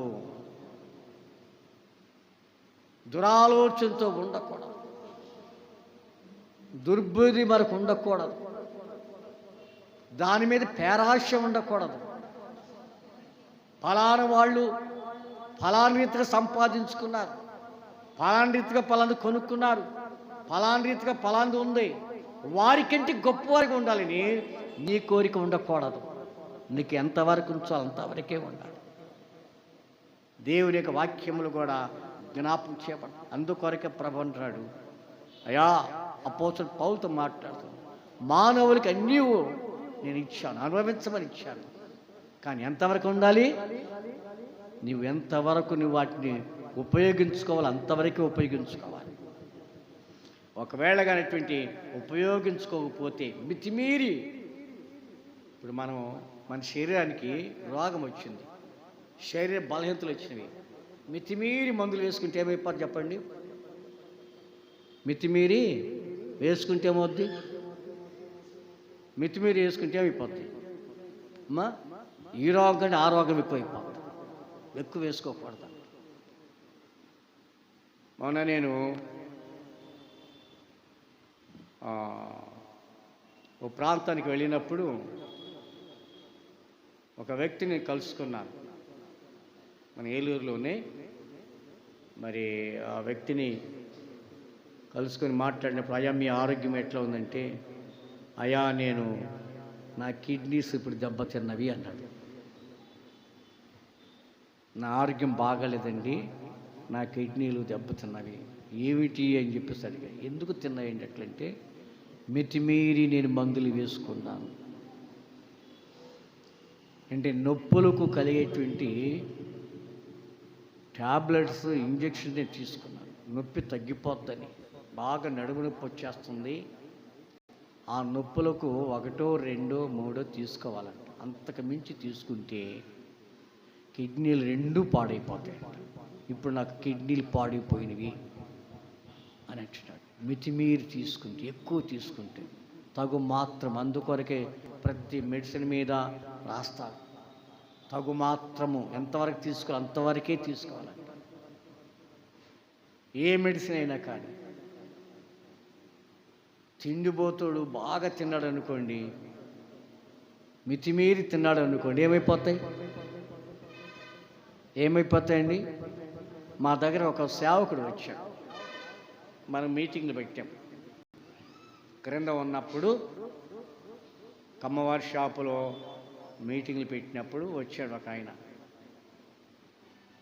మరి మీకు గుర్తుందో లేదో తెలియదు, కానీ నేను మూతి వంకరను, కన్ను ఎటు చూస్తాడో కూడా తెలియదు. ఆయన ఇట్లా డప్పు కొట్టేవాడు, గుర్తుందా మీకు? ఆయన పేరు ఏదో ఉంది, మన వాళ్ళందరికీ బాగా తెలుసు. ఆయన నా వైపు చూస్తున్నాడో నీ వైపు చూస్తున్నాడో తెలియదు. చూస్తాడు, అన్నమ్మకి తెలుసు అంటుండగా. కాబట్టి అంటే గుర్తు అంటే ఆయనకి ఏంటంటే బాగా మూతి వంకరలాగా వంకర పోతాయి. ఈ నేత్రాలు సరిగా ఉండవు. నన్ను చూస్తున్నాడు తెలియదు, నేను చూస్తున్నాడు తెలియదు, ఎవరు చూస్తున్నాడు కూడా అర్థం కాదు. అటువంటి ఆయన డప్పు కొట్టేవాడు. అంటే పాట పాడితే డప్పు కొట్టేవాడు, చక్కగా డప్పు కొట్టి పాటలు పాడేవాడు. రాజమండ్రి తెప్పించాం. వైజాగ్లో ఉండేవాడు, తర్వాత కొంతకాలం రాజమండ్రిలో ఉన్నాడు, అక్కడ తెప్పించాం. ఆయన పేదరికంలో నుండి వచ్చాడు. ఆకలితో అలమటించేటువంటి వాడు అతను. ఎక్కడ పడితే అక్కడికి వెళ్ళిపోయి అన్నం తినేవాడు. అతడు బాగా తింటున్నాడని చెప్పి ఎవరు సరిగ్గా పెట్టేవాళ్ళు కదంట. ఎక్కువ తినే వాళ్ళకి పెట్టలేం మనం. వాడిని గుర్తు పెట్టుకుంటాం, ఈయన తిన్నాను తింటాడా అని చెప్పి పిలవం కూడాను. వాడు నలుగురు తినే ఆహారం ఒక్కడే చేస్తాడు కదా అన్న ఉద్దేశంతో మనం పిలవం. అట్లాంటి దురాశపరుడు, ఆహార దురాశపరుడు. సరే మన దగ్గరికి వచ్చాడు, తనకు ఎంత కావాలో మేము పెట్టాం, ఎంతని తిన్నాయని పెట్టాం. సరే అని చెప్పి భోంచేశాడు. మామిడికాయలు సీజన్, మామిడికాయలు తీసుకొచ్చారు. కొందరు మన విశ్వాసులు ఏం చేసేది, పాస్టర్ గారు వచ్చారు కదా అని చెప్పి మామిడికాయలు తీసుకొచ్చారు. మామిడికాయలు శుభ్రంగా తిన్నాడు. మా చెట్టుకి కొబ్బరికాయలు ఉన్నాయి, కొబ్బరికాయలు కోసేయండి, వేడికిపోయిపోయింది అన్నాడు. కొబ్బరికాయలు కోసి నీళ్లు తాగాడు. కొబ్బరికాయలు తిన్నాడు, మామిడికాయలు తిన్నాడు, మంచి మాంసం తిన్నాడు, చక్కని బిర్యానీ తిన్నాడు. అన్నీ తిన్న తర్వాత ఇప్పుడు అంటాడు, నా కడుపు భయంకరమైన నొప్పి వచ్చేస్తుంది, తట్టుకోలేకపోతున్నాను. వివచనం వచ్చేస్తుంది అన్నాడు. ప్యాంటు కూడా తీసుకోలేని స్థితి అయిపోయింది. దురాశ దుఃఖం మనకు చేటు వచ్చేసింది. మా పాస్టమ్ గారు, మేము, మా పిల్లలు, చిన్నపిల్లలు నవ్వుకుంటున్నాం. ఎందుకింత? తినేవాడికి నేను బహుగా పెడతాను, ఎందుకంటే వాడి ఆశ తీరిపోవాలి, రెండోసారి తినకూడదు అంతా అని నా ఉద్దేశం. మా మామగారు కూడా అంతే. మా మామగారు ఇక్కడికి వచ్చాడు, ఆయనకి ఉప్మా మహా ఇష్టం. పాస్టమ్ గారి తండ్రికి తినమని చెప్పి ఇంత పెట్టా, తినేసాడు. ఆశ చాలా బాగుంది. తిన్న తర్వాత అంటాడు, బాబాయ్ నేను భరించలేకపోతున్నాను, కడుపు వేడైపోయింది, మోసం వచ్చి. దురాశతో తినకూడదు. ఆశ ఉన్నా కానీ ఏముండాలి? అదుపు చేసుకోవాలి. ఎంతవరకు తినాలో అంతవరకు లిమిట్, ఏదైనా కానీ అంతే. దాన్ని ఆశా నిగ్రహం అన్నాడు బైబిల్లో. దాన్ని నిరాశ దేవుని వాక్యంలో జ్ఞాపకం చేస్తున్నాడు. మానవుడు ఆశ ఉండొచ్చు కానీ దురాశ ఉండకూడదు. అందుకొరకే ఆయన వ్రాసినటువంటి చక్కని మాటల్లో ఆయన పెట్టి, మానవునికి ఇప్పుడు మన క్రిస్మస్ పండుగ వస్తుంది, మనము వస్త్రాలు కొనుక్కోవాలి. వస్త్రాలు కొనుక్కోవాలంటే దురాశ పడకూడదు, దురాశ పడకూడదు. వారికి కలిగి ఉంది చీర 3,000 రూపాయలు కొనుక్కున్నారు, ఒకరికి కలిగి ఉంది 2,000 కొనుక్కున్నారు. మనం కొనుక్కోగలుగుతామా? కొనుక్కోలేని స్థితిలో ఏం చేస్తాము? ఆశతో భర్తను జగడం పెట్టుకుంటాం, మర్యాదగా మాట్లాడు, మట్టసంగా ఉండవు, గాలి తీసేస్తూ ఉంటాం, నువ్వు ఒక మగవాడివేనంటావు, అదని ఇదని ఎంత ఘోరమో చూడండి. కాబట్టి ఇది సరి అయినటువంటి జ్ఞానము కాదు, సరి అయినటువంటి స్త్రీ పురుషుడు కానే కాదు. ఎంతవరకు ఉందో మనం అంతవరకే దాన్ని అప్పులు పాలు కాదు. అప్పులైపోతే అవమానం అయిపోతాం. అప్పు తీసుకున్నవాడు అప్పు ఇచ్చిన వాడికి ఏమైపోతాడండి? బైబిల్ ప్రకారం, బైబిల్ ఉందన్నమాట. అప్పు ఒకదాన్ని తీసుకున్నాను, నాకు ఇచ్చాడు, నేను అతనికి ఏమైపోతాను? దాసుడైపోతాను. ఎన్నన్నా తిడతాడు, కొడతాడు కూడా అవసరం వస్తే. ఈ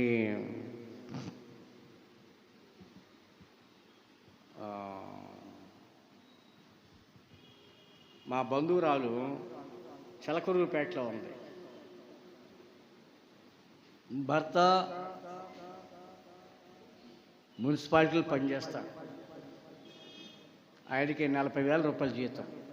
భార్య పనిచేస్తుంది, ఆమెకు 30,000 రూపాయలు జీతం. అంటే సీనియర్ జూనియర్లు ఉంటాయి కదా, దాన్ని బట్టి వాళ్ళు ఇస్తుంటారు. వాళ్ళు ఏం చేసుకుంటారో అర్థం కాదు. మొత్తం నెల వచ్చేలేక అప్పులు అయిపోతాయి. ఏం జరుగుతుందో తెలియదు, వాళ్ళకి అర్థం కాదు. రాత్రింబాగులు త్రాగేయటమే. తెల్లవారితే నీళ్లు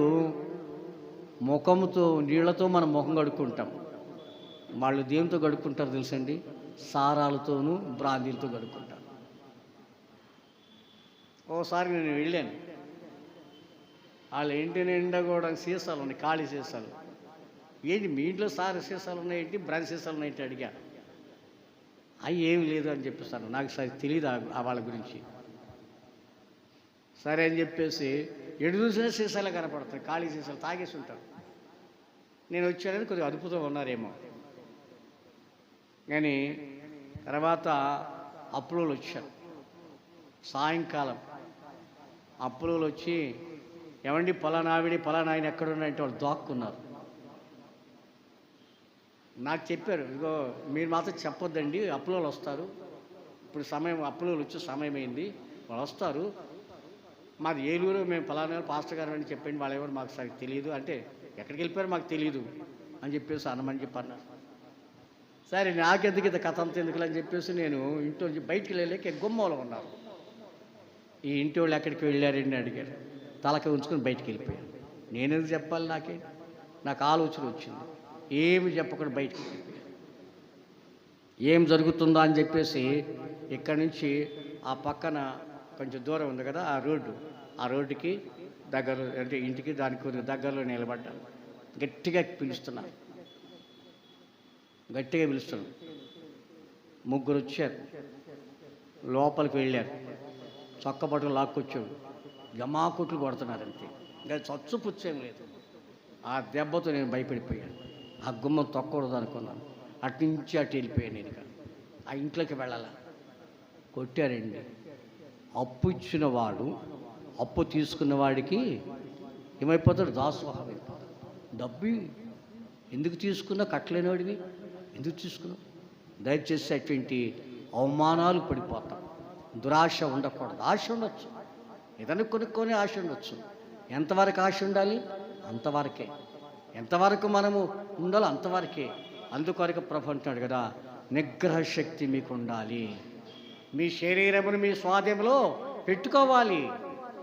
మీ శరీరం మీ స్వాధీనంలో పెట్టుకుంటే ఏ పని మీరు చేయగలరు. ప్రపంచాన్ని మీరు జయించుకోగలుగుతారు. ప్రపంచాన్ని జయించుకోగలుగుతారు. ఎందుకంటే మీకొక క్రమశిక్షణ ఉందని, ఒక అదుపులో పెట్టుకోగలుగుతారు. ఏదైనా కొనాలి, ఏదైనా చేయాలనుకుంటే మొట్టమొదటి మనం ఆలోచన చేయాలి. ఇది ఎంతవరకు మనం చేయగలుగుతాము, ఎంతవరకు మనం దీన్ని సాధించగలుగుతాము. ఇతరులకు కానీ మనకు కానీ అది లోపం ఉండకూడదు. లేకపోతే దాని వలన మనం దుఃఖపడకూడదు, కుటుంబం జగడం పెట్టుకోకూడదు, లేదా ఇతరులతో మనం మాటలు పడకూడదు, వారితో అవమానం పడకూడదని ఉద్దేశం మనకు ఉండడానికి మనం చేయాలి, మన మనసులను స్వాధీనములు పుచ్చుకోవాలి. మన యొక్క మనసులను ఆధీనములు మనం ఉంచుకోవాలి. మన యొక్క మనసులను ఆధీనం ఉంచుకోలేకపోతే మనం ఏమైపోతాము? శరీర కార్యములాగా ఉంటాం. శరీర కార్యములు స్పష్టమైనవి. అవేవనగా ఏమైపోద్దండి? బైబిల్ వ్రాయబడిన మాట ప్రకారంగా జారత్వం కలుగుతుంది. బైబిల్లో ఒక్కటి కూడా పోవడానికి వీల్లేకుండా అన్నీ కూడా మానవ జీవితంలో ఇక్కడ రాయబడిన జారత్వమే కాదు, అపవిత్రతే, కామకత్వము, విగ్రహారాధన, అభిచారము, ద్వేషము, కలహము, మత్సరము, క్రోధము, కక్షలు ఇవన్నీ వచ్చేస్తుంటాయి అదుపులో లేకపోతే. కాబట్టి ఇంద్రియ నిగ్రహము అనేటువంటిది మానవులకు కావాలి. ఆశా నిగ్రహం అన్నారు దాన్ని బైబిల్. ఆశా నిగ్రహం, ఆశ ఉండాలి, దానిని ఏం చేయాలి? స్వాధీనపరచుకోవాలి. మనం దాన్ని స్వాధీనపరచుకోవాలి. మనం దాన్ని చేయొచ్చో చేయకూడదని స్వాధీనపరచుకోవాలి. దేవుని యొక్క వాక్యములు ఈ మాటలు మనకు జ్ఞాపకం చేయబడుతుంది. మన మనసు ఎటువంటి తెలుసండి? లక్క లాంటిది. లక్కను చూసారు మీరు ఎప్పుడన్నా? చూడలేదా? లక్క అంటే మన తాలిబొట్లు వెనక భాగం ఉండేది లక్క. ఇప్పుడు అర్థమైంది అందరికి కదండి లక్క అంటే. అది గవర్నమెంట్ వారు ఒక ప్యాక్ చేసిన తర్వాత, బ్యాగ్ని ప్యాక్ చేసిన తర్వాత దానికి లక్క వేస్తారు, ముద్ర వేస్తారు, అతుక్కుపోతుంది. ఒకవేళ లక్క తీసాడనుకోండి వాడు దొంగోడు లెక్క వస్తాడంట. లెక్క వాళ్ళ ప్రకారం అంటే వాళ్ళు ఆ లక్కను తీసేసి ఏవో తీసుకున్నారని చెప్పి వారి మీద నేరం మోపడమే కాదు, ఉద్యోగంలో సస్పెండ్ అయిపోతుంటారు. అందుకొరకు వారికి లక్క. ఇప్పుడు మనం ఇండ్లలో నుండి కొన్ని మనం కట్టవలసిన అప్పులు కానీ కట్టకపోతే ఇంట్లో తాళం పెట్టి లక్క వేసేస్తారు. తాళం పెడతారు, దానికి లక్క పెడతారు. మా లక్క ఏ విధంగా అయితే గట్టిగా ఉంటుందో మన మనసులోకి గట్టిగా ఉంటాయి. రెండవ విషయం ఏంటంటే దేవుని యొక్క వాక్యములో వ్రాయబడేటువంటి మాటలను బట్టి మనం జ్ఞాపకం చేసుకుంటే ఈ యొక్క లక్క యొక్క మరి గట్టితనం ఎట్లుంటుందో, కొంచెం వేడి తగలగానే ఏమైపోద్దండి? వేడి తగిలితే ఏమైపోతుంది? యేసుక్రీస్తు అనే వాక్యములు అంటే రాయలాంటి నీ హృదయాన్ని యేసుక్రీస్తు అనేటువంటి వేడి నీకు తగలంగానే ఈ గట్టితనం అంతా కూడా పోయి ఏమైపోద్దంటండి? సాత్వికమైన మనసులోకి వస్తుందంట. సాత్వికమైన మనసులోకి వస్తుంది. కాబట్టి దేవుని యొక్క వాక్యములో వ్రాయబడుతున్న మాట ఏంటంటే నీవు దేవుని వెచ్చతనములోనికి రావాలి. అందుకొరకు ఆయన అంటాడు కదా, వెలుగు వెచ్చగుంటుందా చల్లగుంటుందా? ఇప్పుడు బయట ఉంది, బయట ఉన్న ఆ ఎండ ఎట్లా ఉంటుందండి? వేడిగా ఉంటుందా? ఇప్పుడు మనం ఏదైనా వేడి చేస్తున్నాం అనుకోండి, అది వేడే కదా. యేసు ప్రభు వారు కూడా అదే జ్ఞాపకం చేస్తున్నారు. ఐ ఆమ్ ద లైట్ అన్నాడు. నేను లోకమునకు వెలుగునై ఉన్నాను, నేను లోకానికి వెలుగునిస్తున్నాను. అందుకొరకు అంటాడు, చల్లగానైనను వెచ్చగానైనను ఉండవద్దు, నులివెచ్చని అస్సలు ఉండవద్దు. చల్లగానైనా కానీ వెచ్చగానైనా ఉండవచ్చు, కానీ నులివెచ్చని స్థితి మీకు ఉండకూడదు. నులివెచ్చని స్థితి మానవుని జీవితంలో ఎటువంటిది? నిలువెచ్చని స్థితి ఎట్లాంటి జీవితానికి దాని సాదృశ్యం అంటే విశ్వాసిగా ఉన్నట్టుగా నటన చేసి అవిశ్వాసిగా ఉంటాడు. దానిని ఏమన్నారు చెప్పండి? దానిని ఏమన్నారు అమ్మా? అల్ప విశ్వాసి. ఇంకొకరు చెప్పండి. మనం ఏదో ఉండకూడదంట. మనము దేవుని సరిగా గట్టిగా నిలబడాలి, కదలక నిత్యం సియోను కొండ వలె ఉండాలి. వేషధారత్వం అనేది ఉండకూడదు. అది దానికి. వేషధారులారా, శాస్త్రులారా, పరిసయులారా సున్నపు కొట్టినా సున్నము వలె మనం ఉంటున్నాం. ఆ విధంగా ఉండకూడదు. గట్టిగా ఉండాలి, స్థిరమగా ఉండాలి, కదలని వారిగా ఉండాలి. అట్లా ఉండాలనుకుంటే మన హృదయం ఏముండాలి? ఆశా నిగ్రహం ఉండాలి. మన శరీర కోరికలు ఉండకూడదు, శరీర వాంఛ మనకు ఉండకూడదు, శరీర ఆలోచనలు మనకు ఉండకూడదు. శరీరమైనటువంటి దురుద్దేశాలు ఉండకూడదు. ఏవి కూడా మనం ఉండకుండా, దేవా నీవు నాకు ఇచ్చేటువంటి దానితోనే తృప్తి పొందుతానని నువ్వు సంతోషపడాలి. లోకములు ఏదైనంతే, లోకములు ఏది నువ్వు ప్రేమించకూడదు. ప్రభువు సెలవిస్తున్నాడు, దురాశ దుఃఖమునకు చేయుటంట అని ఒక లోకోక్తిగా ఉంది. అట్లనే మనం అనుకుంటాము, నాకు ఇది చాలదు, వేరేది కావాలని ఆశపడుతుంటాం. ఏదైనా కావచ్చు, నీకు కలిగిన దానితోనూ తృప్తిపడు. ఒకవేళగా నీకు కలిగిన దానికంటే నువ్వు మించిపోయిందంటే నీకు అది నష్టమే, అది నీకు కష్టమే. ఒకవేళ నీకు ఇప్పుడు సంతోషం అనిపించవచ్చు, తర్వాత దుఃఖపడిపోవాల్సి వస్తుంది, తర్వాత వేదన పడాల్సి వస్తుంది. కనుక క్రీస్తుని దేవుని బిడ్డలారా, మనం మన యొక్క మనస్సును అదుపులో పెట్టుకోవాలి, మన శరీరాన్ని మన అదుపులో పెట్టుకోవాలి. బాగా మనం గమనించినట్టయితే లోక సంబంధమైనటువంటి వాంఛలు తీసివేసుకోవాలి, లోక సంబంధ కోరికలు తీసివేసుకోవాలి, లోక సంబంధమైనటువంటి దుష్టత్వంతో కలిగేటువంటి ఏవైనా కానీ మన వాటిని మనము మన మనస్సులో ఉంచుకొనకూడదంట. వాటిని తీసివేసి నీకు కలిగిన దానిని బాగా గుర్తుపెట్టుకుని మాట, నీకు కలిగిన దానితో నువ్వు తృప్తి పొందు, నీకు కలిగిన దానితో నువ్వు తృప్తి పొందు. నీది కలిగిన దాని కాకుండా, నీవు కలిగిన దానిని కాకుండా వేరే రీతిగా నీవు ఉన్నట్లయితే నీవు ప్రపంచాన్ని జయించలేవు, నిన్ను నీవు జయించుకొనలేవు. ప్రపంచానే కాదు, నిన్ను నీవే జయించుకొనలేవు. కాబట్టి క్రీస్తు దేవుని బిడ్డలారా, అందుకొరకు యేసుక్రీస్తు ప్రభువు లోకంలోనికి వచ్చాడు. ఆయన ఎందుకు వచ్చాడు? మానవుల యొక్క ఉద్దేశములు మార్చి, మానవుల యొక్క తలంపులు మార్చి, మానవుల యొక్క ఊహలు మార్చి, మానవ యొక్క క్రియలు మార్చి తన యొక్క క్రియల్లోనికి నడవాలని ఒక అమాయకుపురాలను పట్టుకుని వచ్చాడు. ఏమి పాపం చేయుచుండగా మేము పట్టుకుని వచ్చాం. యేసు ప్రభువు వారు బ్రతిమలాడుతున్నారు, బాబు మీరందరూ పాపం చేసిన వాళ్ళే కదా, మీరందరూ కూడా పాపం ఎందుకు తీసుకుని వచ్చారని చెప్పేసి అంటే వాళ్ళు అదంతేం కుదరదు,